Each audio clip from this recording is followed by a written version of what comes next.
आज का पहला प्रश्न, क्या भारतीय मान्यताओं, परंपराओं और संसाधन के उपयोग से स्वास्थ्य संभव है? आपका दार्शनिक दृष्टिकोण बताइए। विवेक। प्रिय विवेक जी, आंखें बंद करके कुछ देर स्वयं का निरीक्षण और परीक्षण करके स्वयं से पूछिए कि भारतीय मान्यताओं, परंपराओं और संसाधनों पर पूर्वजों की धारणा क्या थी और हमारी धारणा क्या है। पूर्वजों की धारणा थी कि प्रकृति स्वयं एक महान चिकित्सक है और वर्तमान धारणा है कि हम रोग के निदान के लिए भिन्न भिन्न पद्धतियों के मार्ग का अनुसरण करते हैं। दूसरी बात, भारतीय परंपरागत वैद्य कहते थे, देश की मिट्टी, देश का पानी, देश की हवा, देश की दवा उपयोग करके जानो और स्वस्थ रहो।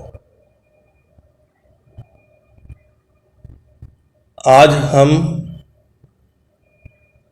स्वयं के भीतर स्थित पंचभूतों को जानने का प्रयास करने में लगे हुए हैं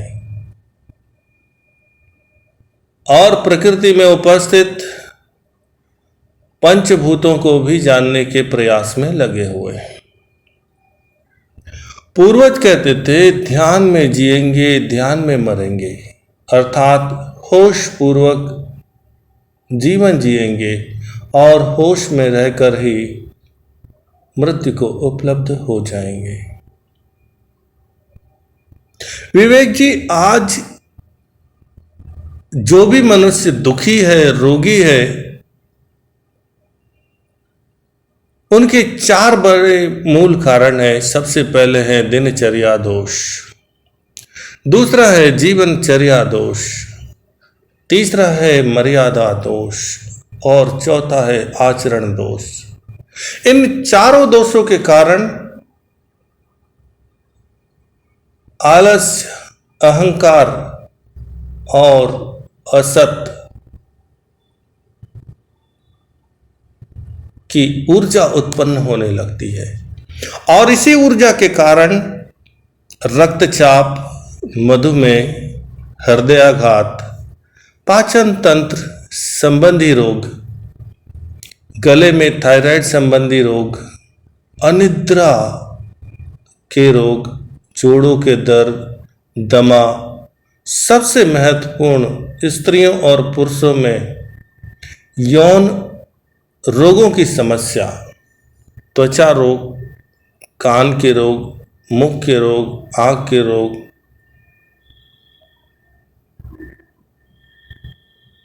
उत्पन्न हो रहे हैं। रोगों की उत्पत्ति के कारण हमारी दिनचर्या, खान पान, जीवनचर्या, मर्यादा, आचरण जो ठीक प्रकृति के विरुद्ध है।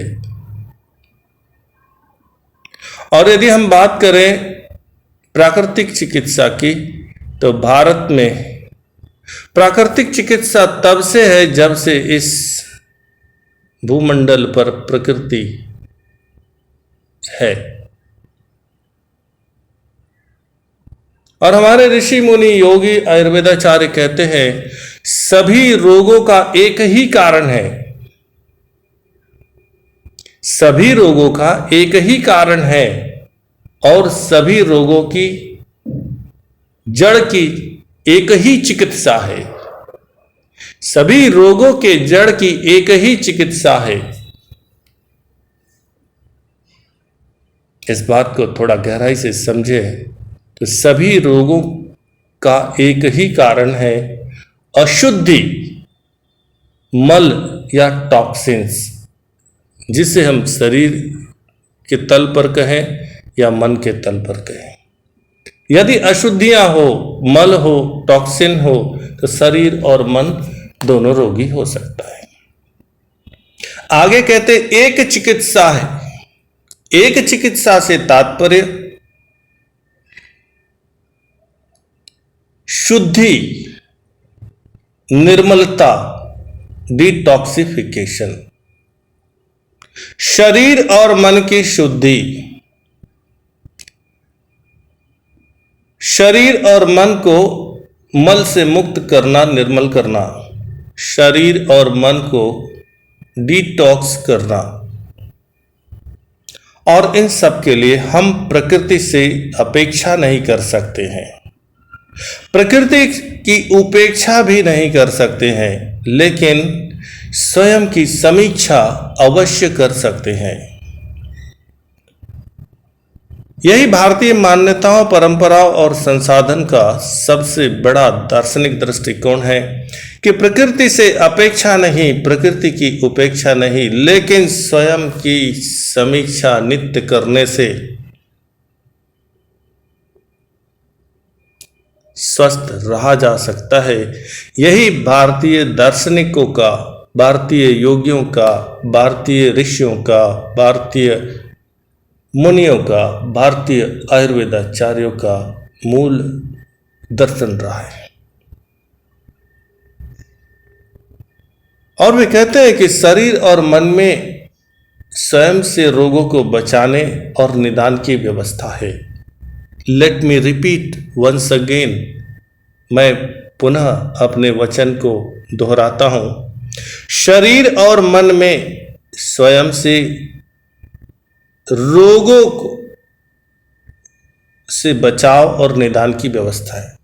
बस मनुष्य स्वयं के शरीर और मन को जाने, माने, पहचाने और निदान की विधियों का पालन करे, और यदि संभव हो सके तो वैद्य का मार्गदर्शन अवश्य लें।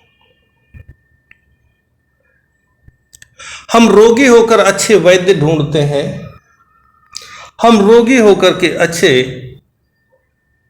औषधि का अनुसंधान करते हैं, खोज करते हैं, लेकिन क्या हम रोगी न हो इसके लिए अच्छी आदतों का पालन करते हैं? हम बीमार न हो इसके लिए हम अच्छे कर्मों का चयन करते हैं? हम रोगी न हो, हम अस्वस्थ न हो, हम बीमार न हो, क्या इसके लिए हम अच्छी दिनचर्या का पालन करते हैं? हम रोगी न हो, हम बीमार न हो, हम अस्वस्थ न हो, क्या इसके लिए हम अच्छे गुणों की साधना करते हैं? हम रोगी न हो, हम बीमार न हो, हम अस्वस्थ न हो, क्या इसके लिए हम शरीर और मन की शुद्धि के लिए नित्य कोई कर्म करते हैं? बड़ा सरल है। वैद्य जी की परीक्षा लेना बड़ा सरल है, औषधि के गुण को देखना, लेकिन इससे भी सरल है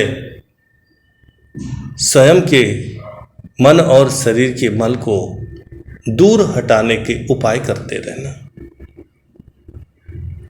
तो विवेक जी, जैसा आपका नाम है विवेक, आप अपने विवेक से पूछिए कि अच्छे वैद्य और अच्छी औषधि ढूंढने से पहले क्या मनुष्य को अच्छी आदतें, अच्छे संस्कार, अच्छे कर्म, अच्छे गुणों की साधना करनी चाहिए कि नहीं चाहिए? और इसके लिए आवश्यकता है संगति।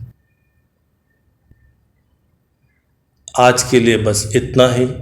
आपने जो प्रश्न पूछा उससे संबंधित जो यथोचित लगा वो कहा। नमः शिवाय।